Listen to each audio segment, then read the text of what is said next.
Hi everyone, welcome back to new video. So आज हम लोग दोबारा से कंटिन्यू करने वाले हैं कंप्यूटर नेटवर्क की सीरीज को, राइट। सो लास्ट लेक्चर हम लोग को स्टार्ट करना था सेलेक्टिव रिपीट एआरक्यू, राइट। और गो बैक इन एआरक्यू का हम लोग खत्म कर चुके हैं। बहुत सारे हम लोग क्वेश्चन किए हैं और सारे टाइप के हम लोग क्वेश्चन कवर किए। उसमें से जो भी हम लोग क्वेश्चन भी किए हैं उसमें से 90% या 90 नहीं मिला 70-80% का पीवाईक्यू ही अटेम्प्ट किए हैं। Okay, sorry. ओके, सो अब आते हैं selective repeat N R Q है। तो selective repeat N A R Q, selective repeat A R Q, हाँ sir, N A R Q नहीं है, selective repeat A R Q इस पर। हाँ, तो इसकी बात करो तो इसमें जो ट्रांसमीटर की ट्रांसमिटिंग विंडो साइज होती है वो क्या होती है, इसमें वो लिख लेते हैं। तो यहाँ पे लिखेंगे transmitter transmitter transmitting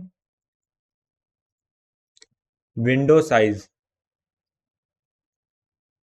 window size इसमें भी एन होती है, ठीक है। अब तक हम लोगों ने तीन चीज पढ़ लिया। सबसे पहला क्या पढ़ा था, स्लाइडिंग विंडो प्रोटोकॉल था जिसमें एन होता है। फिर उसके बाद गो बैक एन पढ़ा तो उसमें भी एन होता है, और सेलेक्टिव रिपीट में पढ़ा वो भी एन होता है, ठीक है। ये हो गया साइज इक्वल टू एन। और एन की वैल्यू क्या हम लोग जानते ग्रेटर देन वन होगी, ठीक है। क्योंकि स्लाइडिंग विंडो प्रोटोकॉल है तो उसमें तो होगी ही। अब एक साइज की विंडो होने कोई मतलब ही नहीं निकलता, राइट। ये चीज़ है। तो अब आते हैं दूसरे पॉइंट पे। दूसरा पॉइंट ये है कि अब रिसीवर की विंडो साइज यही हमेशा चेंज होता है, ठीक है। तो रिसीवर की विंडो साइज कितनी होगी, रिसीवर और receiving window size, receiving window size ये भी क्या होती है, इसमें एन ही होती है। तो स्लाइडिंग विंडो प्रोटोकॉल और सेलेक्टिव रिपीट एनआरक्यू दोनों में एन होती है। यहाँ पे भी N wise greater than one है तो लिखने की जरूरत नहीं दोबारा, ठीक है। ये चीज़ हो गया। तो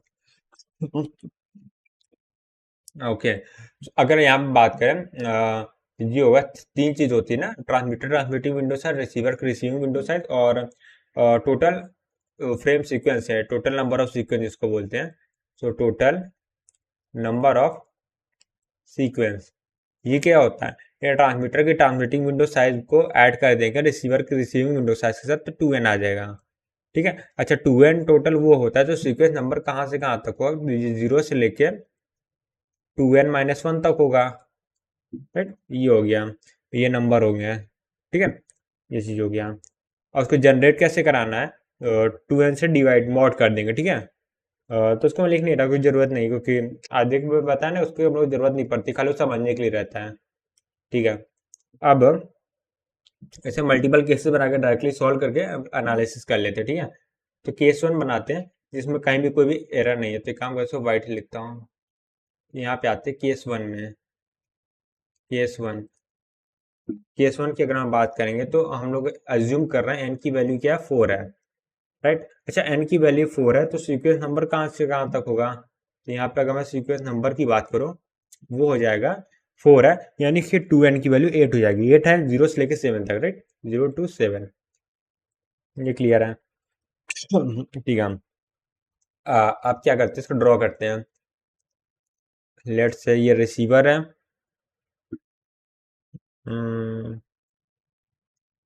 तो कलर से चेंज कर लेते हैं, वाइट। और सॉरी, ट्रांसमीटर हो गया ना, रिसीवर अब बनाएंगे।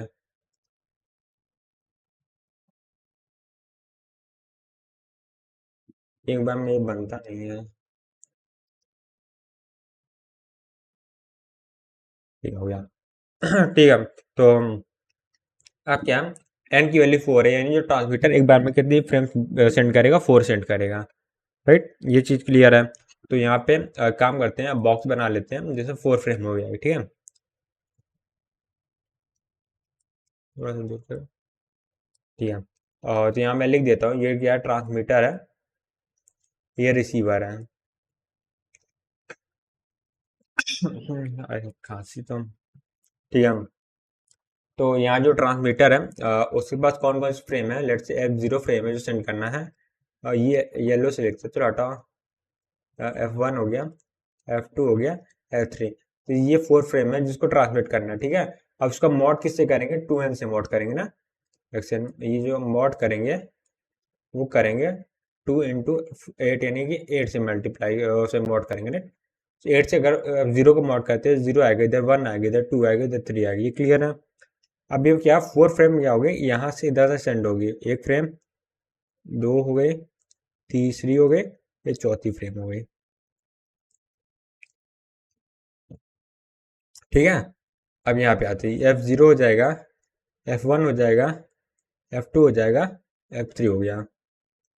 ठीक है, अब क्या हो रहा है, रिसीवर तक पहुंच जा रही है, रिसीवर तक पहुंच जा रही है, तो रिसीवर क्या कर रहा है, उसे एक्सेप्ट कर लेगा। लेट से यहाँ पे F0 है, एक्सेप्टेड, F1 आ गई, एक्सेप्टेड, F2 आ गई, एक्सेप्टेड, F3 आ गई, एक्सेप्टेड।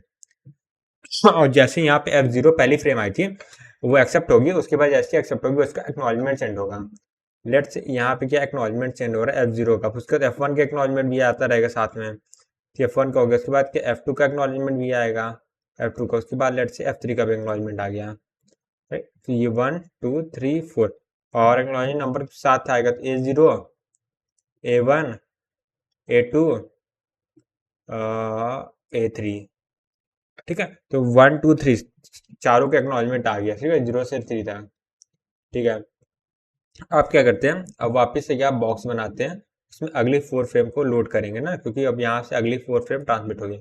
तो अब 4 क्या, F4 से स्टार्ट होगा ना, तो एक सेकेंड, हाँ, अब स्टार्ट हो गया F4 से, F4, F5, F6, F7। तो सीक्वेंस नंबर किसके ऑफ 3 तक हो गया था, तो यहाँ 4 5 6 7 तक। ठीक है, ये सीक्वेंस नंबर जनरेट हो जाएगा। ठीक है, ये चीज़ हो गया। अब क्या होगा, अब ये अगली 4 फ्रेम क्या होगी, यहाँ से ट्रांसमिट होगी, ये 1, इधर ये 2, इधर ये 3, इधर ये 4। ठीक है, तो अब जो अगली 4 फ्रेम ट्रांसमिट होगी उसमें क्या होगा, F4 सीक्वेंस नंबर की, F5 सीक्वेंस नंबर की, F6 सीक्वेंस नंबर की, F7 सीक्वेंस नंबर की। राइट, अब ये ट्रांसमिट हुई है तो यहाँ पे आके एक्सेप्ट होगी, तो लेट से एक्सेप्ट हो जा रही है, तो यहाँ पे क्या हो रहा है, F4 हो गया, F5 हो गया, F6 हो गया, F7 हो गया, ये भी एक्सेप्ट, ये भी एक्सेप्ट, ये भी एक्सेप्ट, ये भी एक्सेप्ट हो गई। ठीक है, ये क्लियर है। अब क्या होगा, जब ये एक्सेप्ट हो जाएगी तो इसका क्या होगा, एक्नॉलेजमेंट भी सेंड होगा।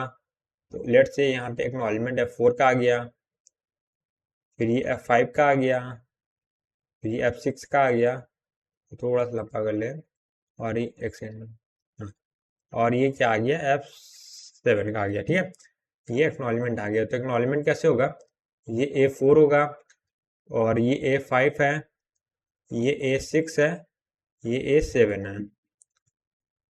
अब एक्नॉलेजमेंट आ गया, तो अगली फ्रेम कौन कौन सेंड होगी वो भी यहाँ पे लिख लेते हैं।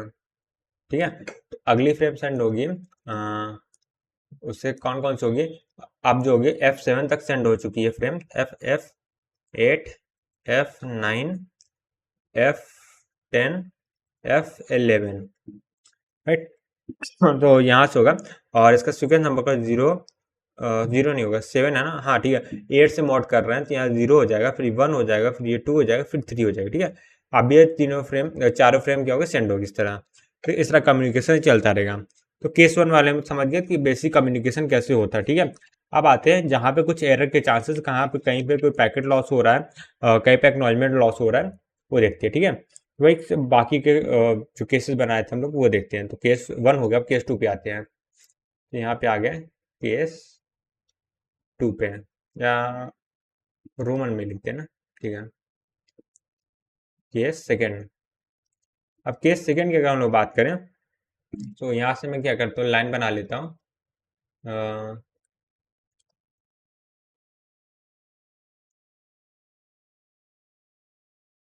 ठीक है, एक कॉल लाइन बनाता हूँ। ठीक है, ये क्या ट्रांसमीटर है, ये क्या रिसीवर है। ठीक है, वही है, सेम चीज़ है। 4 फ्रेम क्या होगी, सेंड होगी, और वो रिसीवर को रिसीव होगी। तो लेट से 4 फ्रेम है, थोड़ा सा दूर बना के इसको। ठीक है, अब 4 फ्रेम कौन सी है वो लिख लेते हैं। तो वो है F0 है, F1 है, F2 है, F3 फ्रेम है। राइट, और सीक्वेंस नंबर 0 1 2 3 हो जाएगा।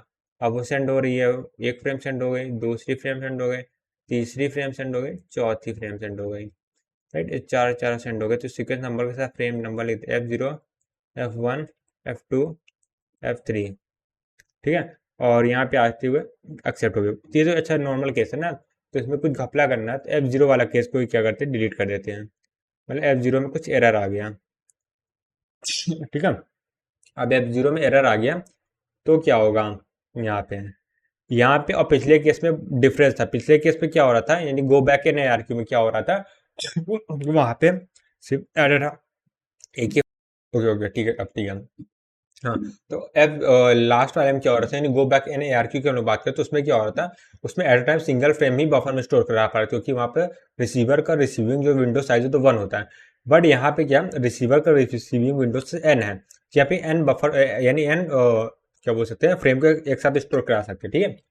तो यहाँ पे मान लेते हैं बफर में हमने कुछ स्टोर करा दिया, ठीक है, क्योंकि आना चाहिए तो F0 का, F0 के बाद F1 आए, F2 आए, F3 आए, तो क्या करें, F1 F2 F3 को अपने बफर में स्टोर कर लेगा, ठीक है। तो लेट्स से यहाँ पे उसने F0 की जगह बना दी है, उस जगह नहीं बनती है, आगे पीछे तो, पर सीक्वेंस के लिए क्या करते हैं हम लोग, ठीक से लिखते हैं, सॉर्टेड ऑर्डर में लिखते हैं, तो F1 F2 F3, ठीक है, ये यहाँ पे स्टोर हो गया, ठीक है, रिसीवर बफर में।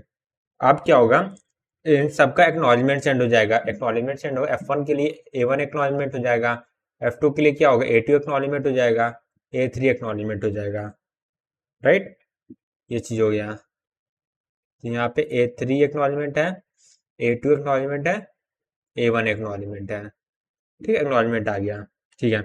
अब यहाँ पे ये कंबाइन एक्नॉलेजमेंट काम नहीं करेगी, A3 एक्नॉलेजमेंट आ गया, इसका मतलब A2 A1 सब सेलेक्टेड, यहाँ पे ऐसे कंबाइन एक्नॉलेजमेंट कॉन्सेप्ट नहीं रहेगा। यहाँ पे क्या हो जाएगा, ट्रांसमीटर क्या हर एक एक्नॉलेजमेंट का वेट करे, तो यहाँ पे देखिएगा कुछ टाइम तक टाइम आउट हो जाएगा, टाइम आउट हो जाएगा तो समझ जाएगा कि F0 का एक्नॉलेजमेंट नहीं आए, या तो कहीं एक्नॉलेजमेंट लॉस हुआ या तो कहीं फ्रेम लॉस हो गया है, तो क्या करेगा, F0 को दोबारा से रीट्रांसमिट कर देगा। तो यहाँ पे जो F0 फ्रेम थी, जैसे सीक्वेंस नंबर 0 था, उससे क्या होगा, रीट्रांसमिशन होगा उसका, ठीक है, रीट्रांसमिट, राइट, तो रीट्रांसमिट होगा और ये सब सेंड हो जाएगा वापस से, तो ये होते हैं किसके बाद रिसीवर तक पहुंच जाएगा, रिसीवर तक पहुंच गया है। अब जो बफर जो बन गया है वो कैसा हो जाएगा, उसके अंदर क्या है, एक सेकेंड, हाँ, ये F0 भी है, यहाँ पे F1 भी है, F2 भी है, F3 भी है, राइट, सारी अब यहाँ पे एक्सेप्टेड हो गया F0, तो उसका एक्नॉलेजमेंट भी सेंड होगा, तो लेट से उसका एक्नॉलेजमेंट भी यहाँ सेंड हो रहा है, ये क्या A0, ठीक है। तो ऐसा पूरा जो लास्ट वाले केस में क्या हो रहा था, हम लोग पूरी 4 विंडो एन, यानी जो एन साइज की विंडो थी, उसके ऊपर ट्रांसमिट करना पड़ा, इसीलिए उसको गो बैक एन ARQ कहते हैं। यहाँ पे जो फ्रेम लॉस है उसी को ट्रांसमिट करना पड़ता है, इसीलिए उसको क्या बोलते हैं, सेलेक्टेड रिपीट ARQ, ठीक है, यानी सबको रिपीट नहीं करना, कुछ सेलेक्टेड फ्रेम होगी उसी को रिपीट करना होता है, राइट, ये चीज हो गया, ठीक है। ये तो केस 2 था, अब आते केस 3 में। मैं इसको कॉपी कर लेता हूँ, भी बनाने में फालतू का टाइम वेस्ट होता है, ठीक है, ठीक है, चलो। अब यहाँ पे क्या है, केस 3 में लिख लिया, केस 3, ठीक है, अब यहाँ पे पेस्ट कर दिया, ठीक है। तो वही है 4 फ्रेम है, तो इस बार क्या करते हैं, और लेट से फ्रेम लॉस नहीं हुआ, ठीक है, फ्रेम लॉस नहीं हुआ, ये फ्रेम जो थी वो सीधा पहुंच गई यहाँ पे, ठीक है, तो यहाँ पहुंच गई है, तो यहाँ पे F0 है ये, ठीक है। तो एक काम करते हैं, इसको अब बफर बनाने की जरूरत नहीं, क्योंकि फ्रेम तो सही से पहुंच गई ना, तो सीधा उसको एक्सेप्ट करा देते हैं ना, ठीक है। अब यहाँ पे फ्रेम सब सारी पहुंच गई है, तो यहाँ फ्रेम क्या होगी, एक्सेप्ट होना स्टार्ट हो जाएगी, तो यहाँ पे A0 A1 के साथ साथ ना A0 का भी एक्नॉलेजमेंट आएगा, राइट, यहाँ पे A0 का एक्नॉलेजमेंट भी आ गया, तो यहाँ पे क्या होगा, ये F0 फ्रेम है, F1 फ्रेम है, F2 फ्रेम है, F3 फ्रेम है, ठीक, F0 accept, F1 accept, F2 accept, F3 accepted. But हुआ क्या ना, लकीली या अनलकीली ये सारे एक्नॉलेजमेंट क्या हो गए, लॉस हो गए हैं, ठीक है, तो मैं इसको हटा दे रहा हूँ यहाँ से, ठीक है, ये कंफ्यूजन नहीं होगा, ठीक है। तो यहाँ पे क्या हो, सारे के सारे एक्नॉलेजमेंट लॉस हो गए, तो यहाँ पे ये A0 था, लॉस्ट हो गया, उसके बाद पीछे पीछे A1 आ रहा था, वो भी लॉस्ट हो गया। A2 आ रहा था, वो भी लॉस्ट हो गया। लास्ट में ये F3 के लिए A3 आ रहा था, ये भी लॉस्ट हो गया। ठीक है। अब क्या हो रहा है, कुछ समय बाद क्या हो रहा है, वेट कर रहा है, उसके बाद क्या आ गया यहाँ पे टाइम TO आ गया। ठीक है। अब क्या होगा, किसी भी फ्रेम का एक्नॉलेजमेंट नहीं आया तो क्या होगा, पूरी फ्रेम को मजबूरन हम लोग को क्या रिट्रांसमिट करना पड़ेगा। ठीक है। तो पूरी फ्रेम को क्या है, ये जो फ्रेम है इसको क्या किया मैंने, रिट्रांसमिट कर दिया है। ठीक है। एक सेकंड, ये होगा।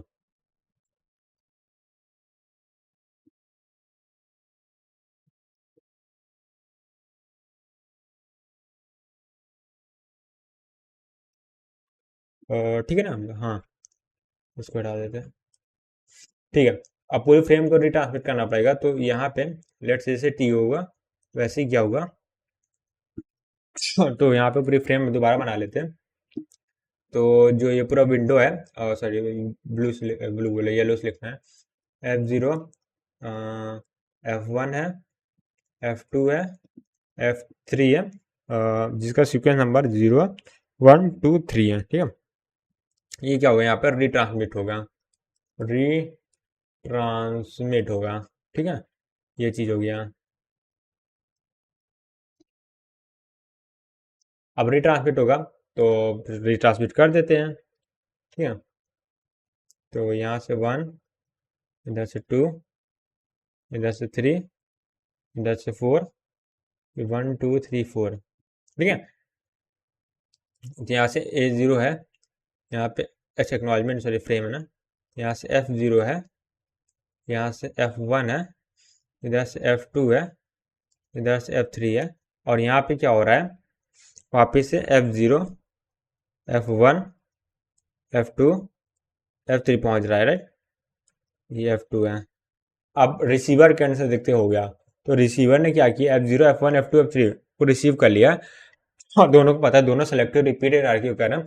विंडो साइज n की वैल्यू 4 है, तो जो फ्रेम सीक्वेंस है 0 से लेकर 7 तक आने चाहिए, पर 0 से लेकर 3 तक तो रिसीव हो गया, और 4 से लेकर 7 तक के अगले फ्रेम आने चाहिए, पर वापिस से क्या 0 से लेकर 3 तक आ रहा है, तो इसे क्या करेगा, डिस्कार्ड कर देगा।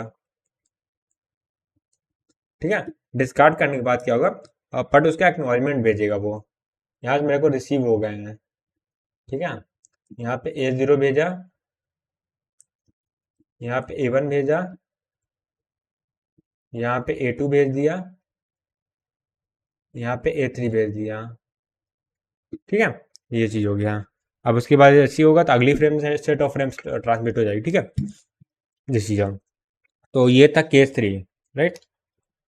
तो एक काम करते, एक क्वेश्चन करते, जो कल का लास्ट क्वेश्चन हमने किया था, जिसको हमने 2 मेथड सॉल्व किया था, वैसे ही यहाँ पे भी क्वेश्चन है, तो उसको भी सॉल्व करते हैं, राइट।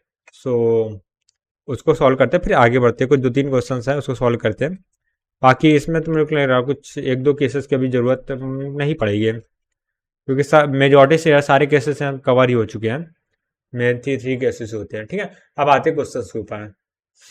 ठीक है। तो पहला क्वेश्चन आज का हम लोग यहाँ से स्टार्ट करेंगे। मान लें तो कोई ए स्टेशन ए है जो बी को कोई पैकेट सेंड करना चाह रहा है। ठीक है। तो यहाँ पे फाइल साइज बार 9 दिया है, फाइल साइज वो 9 है, और ये पैकेट में दिया है, स्क्रीन में 9 पैकेट है, 9 पैकेट सेंड करना है। ठीक है। सिंपल से using sliding window go back N A R Q. ठीक है।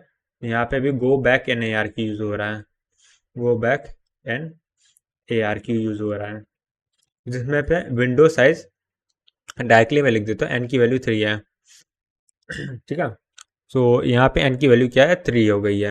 अब इसके साथ हम लोग एक और इन्फॉर्मेशन दी है कि एवरी 5th पैकेट क्या है, वो लॉस हो जा रहा है। ठीक है। Every 5th packet get lost, get lost. ठीक है। तो वही एक्नॉलेजमेंट लॉस नहीं होता, बट नो एक्नॉलेजमेंट। ठीक है। तो ऐसे मैं शॉर्ट में लिख दे रहा हूँ, कोई भी एक्नॉलेजमेंट लॉस नहीं होता। ठीक है। तो वही पूछा है नंबर ऑफ कितनी बार ट्रांसमीटर को ट्रांसमिट करना पड़ेगा। ठीक है। कोई नंबर ऑफ ट्रांसमिशन पूछा गया है, तो वही लिख लेता हूँ एक बार, number of transmission of packet, transmission of packet, ठीक है, ये चीज़ हो गया, पूछा गया है। तो सीधा आते हैं इसका शॉर्टकट मेथड लगाते हैं, फालतू का टाइम वेस्ट नहीं करेंगे। तो इसका सोल्यूशन लिखेंगे। सोल्यूशन में क्या लिखेंगे? सीधा विंडो साइज कितनी 3 दे दिया ना, तो एक बार 3 फ्रेम होगा, तो 1 2 3 फ्रेम होगा, ठीक है। तो 1 एक्सेप्टेड, 2 एक्सेप्टेड, 3 एक्सेप्टेड, ठीक है। अब उसके बाद क्या होगा? 4 5 6 फ्रेम होगा। तो जो 5th नंबर की फ्रेम होगी वो क्या लॉस्ट हो जाएगी, 4 पहुंच जाएगा, वो एक्सेप्ट हो जाएगा। अब जब 4 एक्सेप्ट हो जाएगा तो उसका एक्नॉलेजमेंट आएगा, तो यहाँ पे 7 सेंड होगा, 7 सेंड होगा, ठीक है, ये चीज़ हो गया। बट क्या है, 5th तो पहुंचा नहीं है, तो 6 और 7 क्या होगा? डिस्कार्ड हो जाएगा। अब डिस्कार्ड हो जाएगा तो 5th का 6 का 7 का कोई भी एक्नॉलेजमेंट नहीं आएगा, तो यहाँ पे क्या होगा? टाइम आउट हो जाएगा। तो टाइम आउट टाइम आउट हो गया, तो वापस से क्या होगा? 5th 6th 7th क्या होगा? सेंड हो गया। तो 1 2 3 4 5, यानी कि 7th इस बार क्या होगा? लॉस्ट हो जाएगा, राइट। तो 5th और 6th क्या होगा? सेंड हो जाएंगे, उसका एक्नॉलेजमेंट आ जाएगा। एक्नॉलेजमेंट आएगा तो 8th और 9th होंगे, वो भी सेंड होंगे। 8th 9 वो भी सेंड हो गए, पर ये क्या हो जाएंगे? डिस्कार्ड हो जाएंगे। तो ये दोनों डिस्कार्ड हो गए हैं, ठीक है। अब उसके बाद क्या होगा? फिर से टाइम आउट हो गया। अब टाइम आउट हो गया तो अब वापस से क्या होगा? लास्ट की जो 3 फ्रेम थे वो इसका एक्नॉलेजमेंट नहीं आया, तो वो सेंड हो गया। 7 8 9 सेंड होगा। और 7 8 9 क्या होगा? उसमें से कोई 1 2 3 4 9th नंबर की फ्रेम क्या होगी? लॉस्ट हो जाएगी। 7th 8th एक्सेप्ट हो जाएगा, बट उसके बाद क्या? 9th नंबर के फ्रेम के बाद कोई और फ्रेम है ही नहीं, तो वापस से क्या होगा? टाइम आउट होगा और 9th नंबर के फ्रेम को दोबारा से ट्रांसमिट कर दिया जाएगा और ये एक्सेप्ट हो जाएगा। बस काउंट कर लेना कितना है कि 4 से 1 से लेकर 7 तक 7 8 9 10 11 12 13 14 15 16, तो इसका आंसर कितना हो जाएगा? 16। Easy PG, right. ठीक है। अब क्या, आप कुछ बढ़िया से क्वेश्चन करते हैं, ठीक है। मतलब इस चैप्टर में ज़्यादातर वही है। एक तो पहला वो होता है ना, जिसमें हम लोग को क्या बोलते हैं, वो बताना सीक्वेंस नंबर फील्ड में कितने बिट्स की रिक्वायरमेंट होगी, जो लॉग इन करके सॉल्व करती है। एक दूसरा इस तरह के ये क्वेश्चन, ये दो ज़्यादातर पूछे गए हैं, ठीक है। और सारे फॉर्मूला भेज दिया, सब कुछ बहुत ज़्यादा ऐसा नहीं पूछ लिया जिसमें कुछ करना है। तो यहाँ से अगला क्वेश्चन लिखते हैं और इसमें इन्फॉर्मेशन हम लोग को दे दी गई, जो डिस्टेंस है वो क्या 8000 किलोमीटर है, और जो बैंडविड्थ है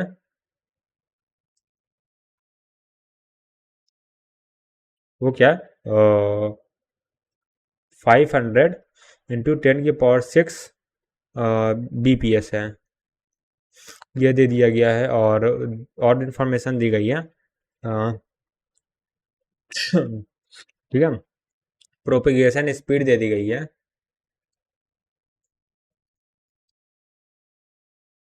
प्रोपेगेशन स्पीड है वो कितनी है? वो दे दिए 4 × 10⁶ मीटर पर सेकेंड, ये हो गया। और कुछ इन्फॉर्मेशन दी है। हम लोग गो बैक NARQ का यूज़ कर रहे हैं फुल कैपेसिटी में, तो यहाँ पे गो बैक NARQ का यूज़ कर रहे हैं on full capacity, full capacity. अच्छा, फुल कैपेसिटी मतलब क्या होगा? जो सारे फ्रेम होंगे एक दूसरे से सट सट के चलेंगे, ठीक है, बीच में कोई भी स्पेस नहीं होगा। और एक और इन्फॉर्मेशन दी गई है, पैकेट साइज जो है वो हम लोग को दे दिया गया है, और 10⁻7 बिट्स हैं, ठीक है। और हम लोग से पूछा गया है, वो तो मैं लिख लूँ यहाँ से, वो हम लोग से पूछा गया मिनिमम SIZD ना, minimum size in bits of the sequence number field, FIELD field, ठीक है, समझिए ना। ये पूछा गया भाई, लॉग इन वाला जो फॉर्मूला होता है, log n/2 निकालना है, जिसके हम लोग को सीलिंग वैल्यू निकालते हैं, ठीक है, उसी को फॉर्मूला का यूज़ करके सॉल्व करते हैं। हम लोग n की वैल्यू निकालना है, जिससे हम log n/2 निकालेंगे।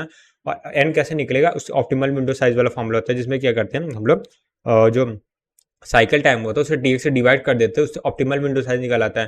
तो अल्टीमेटली हम लोग को TX निकालना है, साइकिल टाइम निकालना है। तो जिससे क्या होगा? n आ जाएगा, n आएगा तो हम लोग log n/2 कर देंगे, जिसकी अपर वैल्यू को ले लेंगे, वो हम लोग आंसर आ जाएगा। इजी से क्वेश्चन है, ठीक है। अब आते हैं सोल्यूशन में। तो सबसे पहले क्या टी एक्स और टी पी देखना है। तो यहाँ पे क्या है स्पीड डिस्टेंस दे दिया तो यहाँ से टी पी आ जाएगा, और पैकेट साइज दे दिया, बैंडविड्थ दे दिया, टी एक्स आ जाएगा। सबसे पहले टी एक्स निकाल लेते हैं। टी एक्स क्या होता है, पैकेट साइज होता है, पैकेट साइज क्या है 10⁻7 है, डिवाइडेड बैंडविड्थ, बैंडविड्थ भी सब बिट्स में ही है, ठीक है। तो यहाँ पे 500 हो जाएगा, और ये 10⁻6 हो जाएगा, और ये बी सॉरी बिट्स, और बिट्स पर सेकंड, बिट्स बिट्स हट जाएगा और सेकंड बचेगा, राइट, ठीक है। तो यहाँ से बात करें तो 10⁻7 है, ऊपर जाएगा 10 बचेगा, तो ये 1/50 बचेगा, राइट। तो ये 1/50 सेकंड आ गया, ठीक है। अब टी एक्स आ गया, अब टीपी की बारी है। टीपी इक्वल टू क्या होता है, डिस्टेंस अपॉन टाइम होता है। तो यहाँ फॉर्मूला कौन सा है, मीटर पर सेकंड दिया है, तो डिस्टेंस अपॉन टाइम वाला लगेगा। तो यहाँ पे डिस्टेंस कितना दे दिया है, 8000 किलोमीटर को मैं क्या कर रहा हूँ, ये 8×10⁶ डायरेक्टली लिख दे रहा हूँ मीटर में, ठीक है। ये मीटर में आ गया, डिवाइडेड बाय ये ऑलरेडी मीटर पर सेकंड में दिया था, तो 4×10⁶ मीटर से मीटर क्रॉस हो जाएगा पर सेकंड, ऊपर जाए सेकंड में आ जाएगा। तो यहाँ से 4×2 एंड 2 आ जाएगा, यहाँ इसका आंसर क्या 2 सेकंड आ गया, ठीक है। हम लोग क्या साइकिल टाइम निकालना है। साइकिल टाइम क्या होता है, T x plus 2 T P होता है, तो T x plus 2 T P लगा देंगे। अब T x plus 2 T P में टी एक्स की वैल्यू क्या है 150 है, और 2 टी पी यानी क्या हो जाएगा, और 2 to 4 हो जाएगा, ये क्लियर है। तो उसको सॉल्व करेंगे तो ये क्या हो जाएगा, और 201 आ जाएगा, डिवाइडेड बाई 50 आ गया, और ये आ गया सेकेंड में। यहाँ से साइकिल टाइम आ गया, राइट। ये इसको डबल कर देना। अब साइकिल टाइम आ गया, तो टी एक्स आ चुका, साइकिल टाइम आ चुका, तो सीधा एन की वैल्यू निकाले थे, जिससे क्या बोलते हैं ऑप्टिमल विंडो साइज बोलते हैं। तो यहाँ पे मैं लिख दूंगा ऑप्टिमल, ऑप्टिमल विंडो साइज, या जिसको हम एन बोल रहे हैं, वो क्या हो जाएगा, ये भी क्या अपर वैल्यू ही लेते हैं, सॉरी अपर वैल्यू लेते हैं, और साइकिल टाइम या आर टी टी बोलते हैं, डिवाइडेड बाय टी एक्स से। तो इसमें वैल्यू फिल कर देते हैं, वैल्यू क्या हो जाएगी 200, सर 201 है ना, 201 divided by 50 into T x की वैल्यू 1/50 है, तो 50 ऊपर चला जाएगा, इसकी अपर वैल्यू लेनी है, तो यहाँ सीधा 201 आ जाएगा, ठीक है, क्योंकि इंटीजर वैल्यू आ रही, तो अपर वैल्यू या लोअर वैल्यू सेम ही आएगा, ठीक है। आप एन की वैल्यू आ गया, तो सीधा सीधा हम लोग क्या करेंगे, हम लोग सीधा आंसर अपना इक्वल टू क्या करेंगे, लॉग बेस टू एन कर देंगे, ठीक है, ये हो गया। तो बट यहाँ पे actually go back N A R Q है ना, सेलेक्टिव रिपीट नहीं है। तो यहाँ पे एक इंपॉर्टेंट पॉइंट है जो कि हर बार भूल सकते हैं। तो इसमें क्या होता है, हम लोग क्या कर रहे हैं, go back N A R Q use कर रहे हैं ना, go back N A R Q. तो go optimal window size N है, जो कि ट्रांसमीटर की ट्रांसमिटिंग विंडो साइज होती है, right. But go back in A R Q में जो ट्रांसमिटिंग विंडो साइज वो तो एन होती है, बट जो एक्चुअली जो सीक्वेंस नंबर जनरेट होता है, और यह सीक्वेंस नंबर क्या होता है, वो n+1 साइज का होता है, राइट। सो यहाँ पे जो नंबर ऑफ सीक्वेंस कितने हो जाएंगे, नंबर ऑफ सीक्वेंस ये हो जाएगा n+1, तो यहाँ 202 आ जाएगा, ठीक है, ये आ गया। अच्छा, इसकी यूनिट नहीं है, जस्ट काउंट है, ये काउंट की कोई यूनिट नहीं होती है, ठीक है। अब ये एक्चुअली इसको क्या करता है, बॉक्स में फिल कर देता हूँ, क्योंकि एक्चुअली इंपॉर्टेंट कॉन्सेप्ट है, क्योंकि मैं भी इसको भूल जाता अभी यहाँ पे, ठीक है। अब बस अब सारी चीज़ें आ गई हैं, यहाँ से हमको n+1 की वैल्यू मिल गई, तो 20 को लॉग बेस 2 कर देंगे, ठीक है।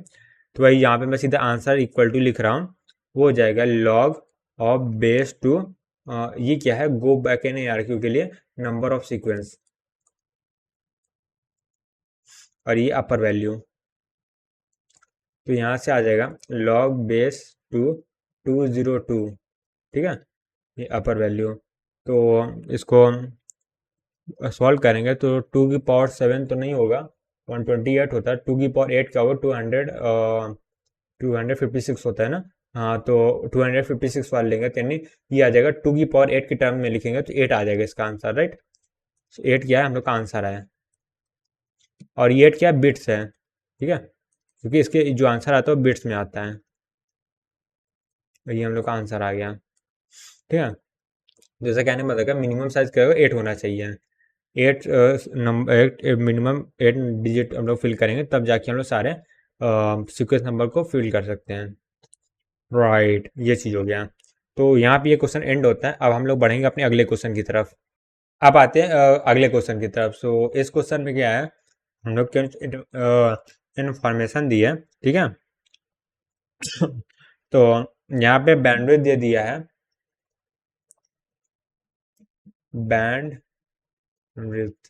वो कितना दे दिया, 20 kbps, ठीक है। ये चीज़ दे दिया है। और टीपी दे दिया गया है, वो है 400 मिली सेकेंड में। और बता दिया गया है कि हम लोग go back N A R Q use करें, ठीक है। यहाँ से go back N A R Q use कर रहे हैं, ठीक है। और एन की वैल्यू यहाँ पे 10 है। उससे कुछ इन्फॉर्मेशन दे दी गई। और क्या दिया, फ्रेम साइज दे दिया गया है। फ्रेम साइज वो कितना दे दिया गया है, 100 बाइट का। अब पूछा है मैक्सिमम डेटा रेट पॉसिबल। अच्छा, डेटा रेट पॉसिबल से क्या मतलब है, इससे मतलब थ्रूपुट से है, ठीक है। तो थ्रूपुट हम लोग निकालना है, तो इस बार थोड़ा सा अलग चीज़ पूछा है, बट मेथड वही है। सबसे पहले टी एक्स निकालेंगे, फिर टीपी दिया हुआ है, साइकिल टाइम निकालेंगे, और फिर उसका थ्रूपुट का फॉर्मूला लगा देंगे, हम लोग का आंसर आ जाएगा, सिंपल सा। और जहाँ तक ये पी वाई क्यू कोई ना कोई होगा, क्योंकि मेरे ज़्यादातर क्वेश्चन क्या पी वाई क्यू ही है जो मैं नोट्स में लिखा है, ठीक है। तो अब आते हैं पैकेट साइज जो देख लेते हैं, वो कितना या सीधा लिखा ही है, दोबारा क्या लिखना, नहीं packet size, wait packet size मैंने नहीं लिखा क्या, लिखा तो अच्छा, हाँ तो फ्रेम फ्रेम साइज यही तो है, मैं भी ना, ठीक है।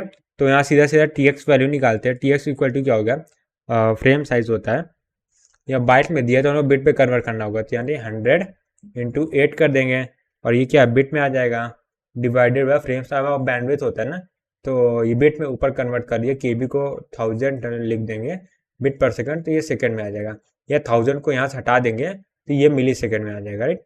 ये चीज़ हो गया। 32 आ जाएगा मेरे ख्याल से, एक सेकेंड, 40 आएगा, सॉरी 40 मिली सेकेंड। तो यहाँ साइकिल टाइम आ जाएगा, जो कि क्या होता है, टी एक्स प्लस 2 टी भी होता है, क्योंकि एडिशनल फॉर्मेशन सब नेग्लेजिबल है। और टी एक्स यानी 40 आ जाएगा, प्लस 2 टी पी, यानी टी पी की वैल्यू का 400, यानी 800 आ जाएगा, यानी 840 आ गया। और ये क्या है, मिली सेकेंड में। ये क्लियर है। अगर मिली सेकेंड में तो सीधा सीधा थ्रूपुट निकाल लेते हैं। थ्रूपुट निकालेंगे तो ये थ्रूपुट का फॉर्मूला क्या होता है, मैं दोबारा लिख देता हूँ, वो होता है विंडो साइज एन होता है, और इससे हम मल्टीप्लाई करेंगे किससे, पैकेट साइज से, डिवाइड करेंगे साइकिल टाइम से। तो इसको मैं क्या कर रहा हूँ, डब्बे में बंद कर दे रहा हूँ, क्योंकि ये अच्छा फॉर्मूला है, ठीक है। बस इसमें क्या करना है, मतलब वैल्यू फिल कर देना तो आ जाएगा, तो इसका आंसर आ जाएगा, या फिर सीधा सीधा वैल्यू फिल करके देखते हैं। तो वैल्यू फिल कर रहे हैं, तो यहाँ से विंडो साइज कितना दे दिया, विंडो साइज एन की वैल्यू 10 है, ठीक है। यहाँ अच्छा, यहाँ पे विंडो साइज ही फॉर्मूले में है, ठीक है। ये नहीं है सीक्वेंस नंबर, नहीं है, सीक्वेंस नंबर होता तब n+1 करते हैं, ठीक है। तो यहाँ पे n+1 नहीं करना है, लास्ट वाले क्वेश्चन जैसा। और यहाँ पे क्या है, 8 इंटू 10⁻², ये बिट्स में कन्वर्ट हो गया लिखा था, और इसका डिवाइड हो जाए साइकिल टाइम, साइकिल 840 आ गया था, मिली है 10⁻³ आ जाएगा, और ये सेकेंड में आ जाएगा, और बिट्स में आ जाएगा, आंसर जो यूनिट आएगा बिट्स पर सेकेंड में आ जाएगा, राइट। बस उसको सॉल्व कर दें और हम लोग का आंसर आ जाएगा। तो इसको सॉल्व करने के लिए क्या करते हैं, पहले इसको 10⁻³ 10⁻³ ये क्रॉस हो जाएगा, ठीक है। यानी कि ये क्या आ जाएगा, ओ सॉरी माय बैड, इसको कैसे गौर कर, निगेटिव पॉजिटिव है, सॉरी माय बैड, ये 2 है ना, हाँ। तो ऊपर जाएगा 10⁻6 बन जाएगा, राइट। सो 10⁻6 है, तो इससे क्या करते हैं, 8000 कर देते हैं, और 10⁻³ ऐसे लिख देते हैं, डिवाइडेड बाय 840। सो यहाँ पे आ जाएगा, इसको सॉल्व करेंगे तो ये कैलकुलेटर 9.52 के ऑलमोस्ट हम आएगा, और ये आ जाएगा, ये 10,000 उसको किलो में कन्वर्ट कर देंगे तो ये आ जाएगा किलो बिट्स पर सेकेंड में, यूनिट में, ठीक है। मतलब ये कुछ भी यूनिट चाहिए, और या इसको ऑलमोस्ट बोल सकते हैं, इसको 10 के इक्वल कर देते हैं तो 10 किलो बिट पर सेकेंड में। यही हम लोग का क्या आ गया, थ्रूपुट आ गया। ठीक है, ये पूछा था।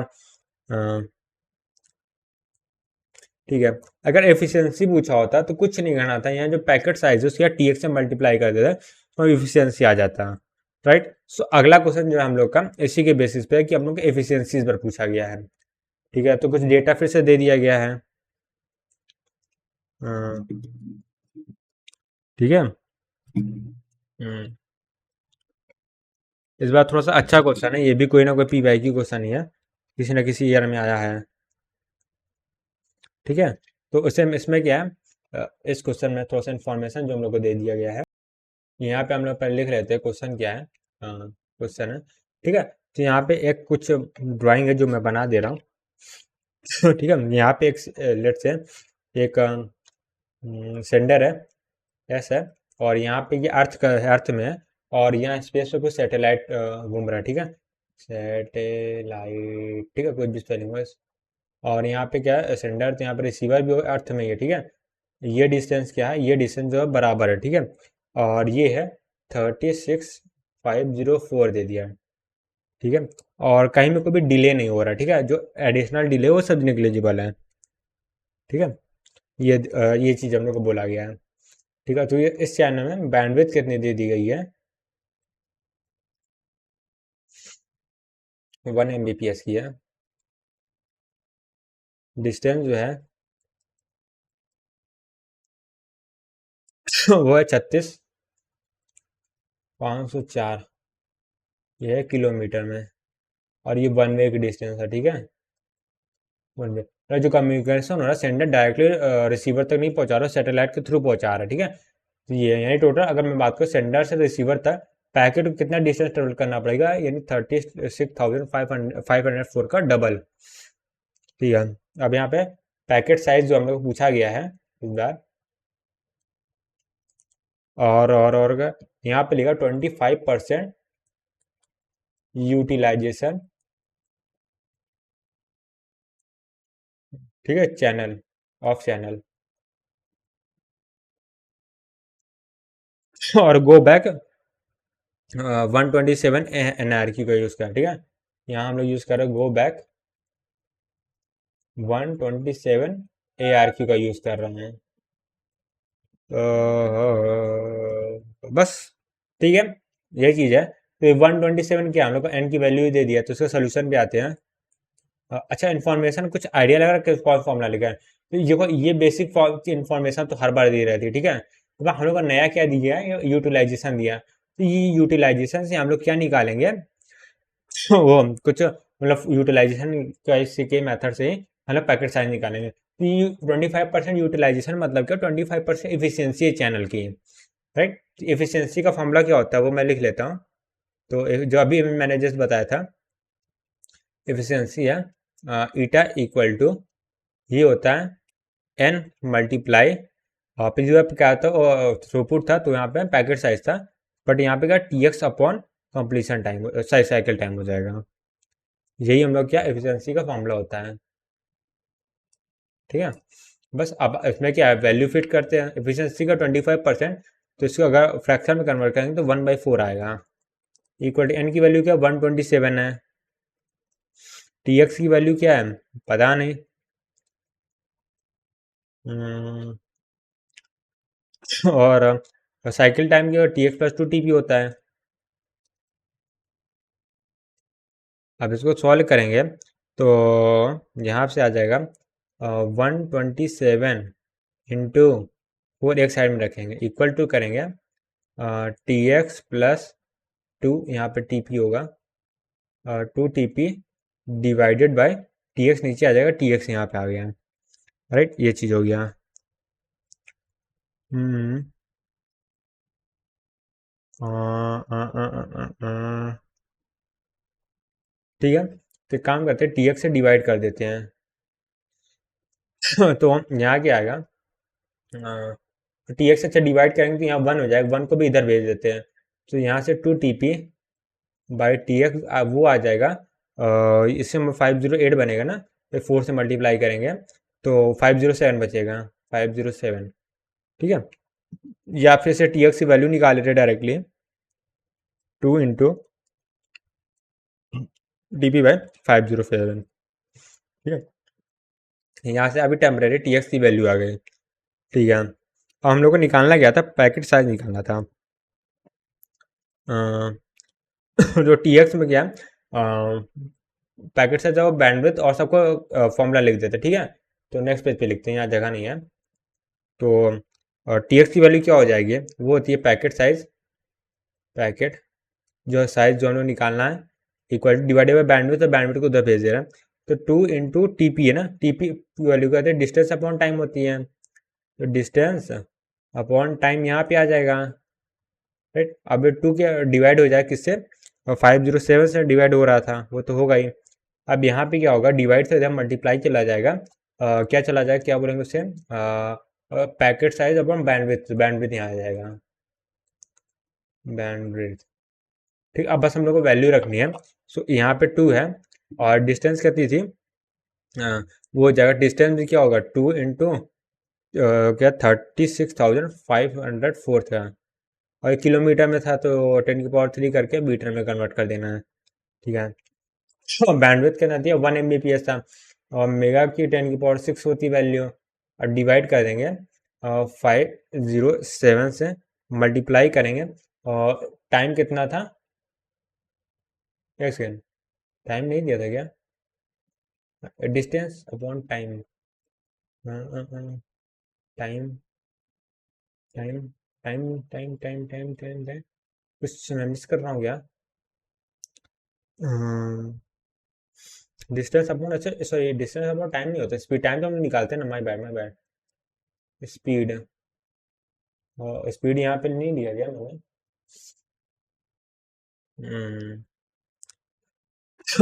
अच्छा सा मैं लिखना शायद भूल गया हूँ, तो यहाँ पे मैं लिख देता हूँ, जो चैनल स्पीड है, ठीक है, या प्रोपगेशन स्पीड को मैं लिख देता हूँ 3 इंटू 10⁸ मीटर पर सेकेंड है, मीटर पर सेकेंड। ठीक है, ये दे दिया था, और माय बैड मेरी गलती है, मैंने लिखा नहीं, और तो 3 इंटू 10⁸ आ जाएगा।